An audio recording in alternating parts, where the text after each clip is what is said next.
Alright guys, it has been a while since I have done one of these Sunday uploads, and more specifically one of these where I kind of answer your questions. You guys are always leaving me awesome questions down in the comments, so today we're going to answer a few more of those, and let's get into it.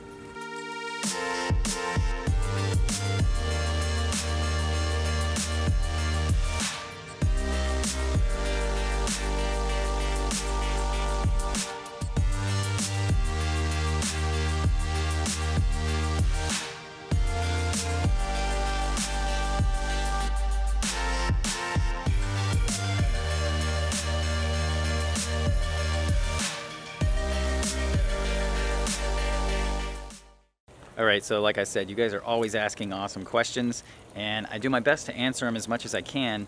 Sometimes I have the chance to do them in a video. This is one of those videos. So the first one is, are tortoises good with cats and dogs? And what is the smallest tortoise for a pet? That question is by Elizabeth. And to answer the first part, tortoises with cats and dogs. Now that's a pretty hard question to answer because not every tortoise is going to do good with cats and dogs, and especially not every cat and dog is going to do well with tortoises. Dogs have a tendency to want to chew on things. They tend to want to kind of grab a hold of, turtles and tortoises and just chew on the edge of them. And that is a problem that I had with one of my cooters. Actually got loose a few years ago. This was at a previous house, and my neighbor's dog ended up chewing all of the marginals off of it. And it's pretty common to see box turtles that have been chewed up by dogs as well, so they don't always get along that well. He's exploring the fence line. He does this all day long. I need to put some boards along the bottom of the fence. So if we're going to talk about my personal experience with my dog and my tortoises, when I got my dog, he was so small. He was smaller than my yellowfoot tortoise. And so when he would kind of play around and get goofy and do weird things, she would kind of put him in check. And so he kind of grew up with more of a respect with the tortoises kind of being dominant towards him.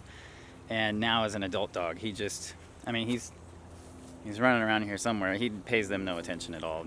I'm sure you've seen him in the background of some of my videos just kind of hanging out. He doesn't really acknowledge them. They're just kind of equals, and he just kind of does his own thing.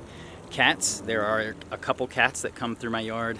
I don't really worry about it unless I have like a lot of tiny hatchlings running loose, which almost never happens here. I wouldn't let that happen. But the cats do come through here. Mostly I would think that they're trying to pick off small mice, things like that are living along the edges of the perimeter of the property. They never really come close to the house. Obviously having a dog is going to do a pretty good job of keeping the cats away. And as far as the tortoises go, a house cat isn't going to do anything to a 60-pound sulcata other than annoy it. And that, as far as I've seen, that doesn't really happen.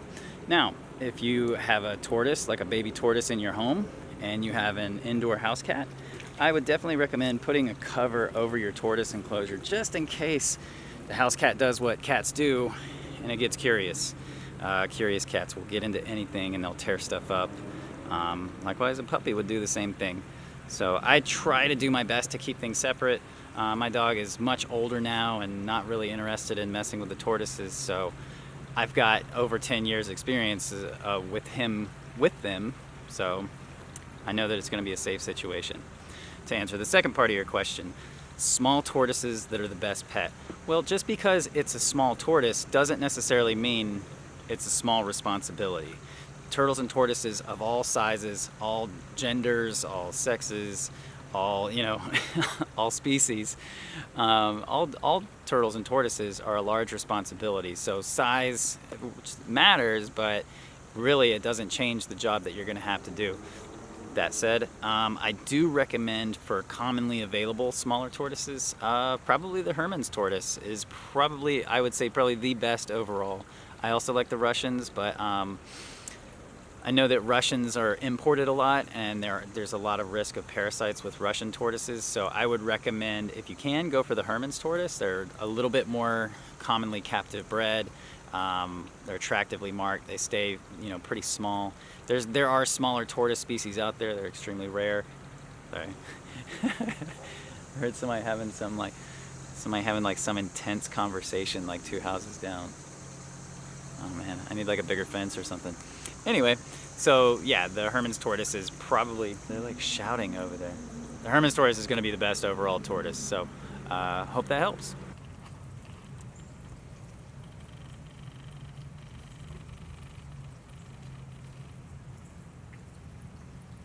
All right, so for the next question, trying to get everybody's names right on here. So for the next question, Stephen Douglas asks, what do you do with the sulcata poop? What do you do with sulcata poop?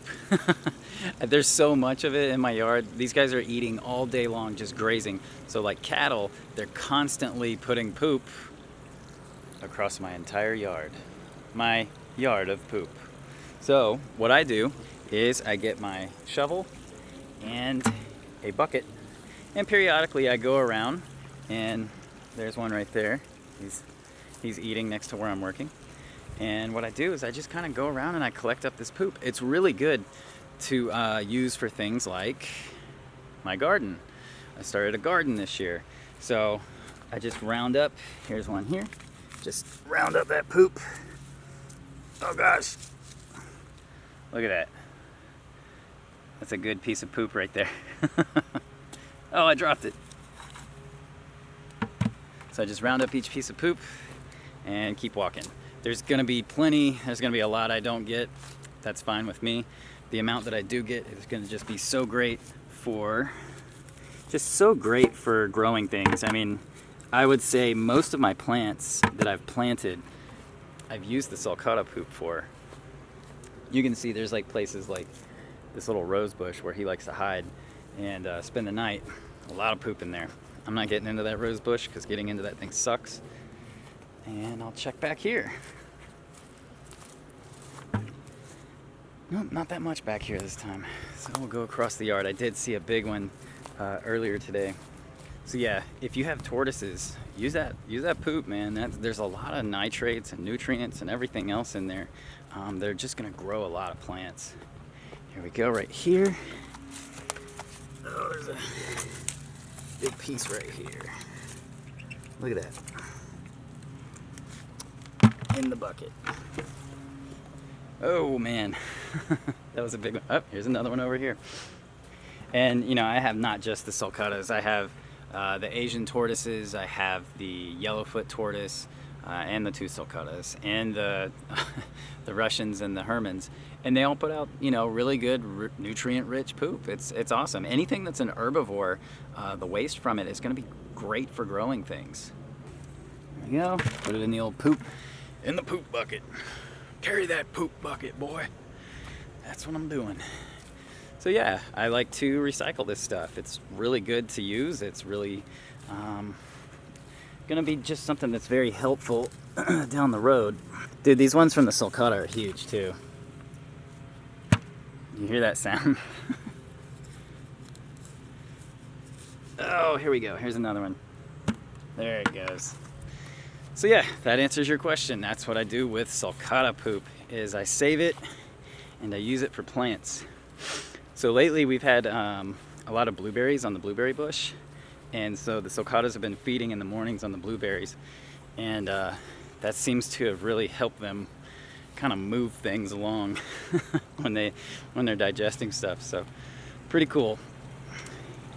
So for example, I have like my banana trees here fertilized with tortoise poop.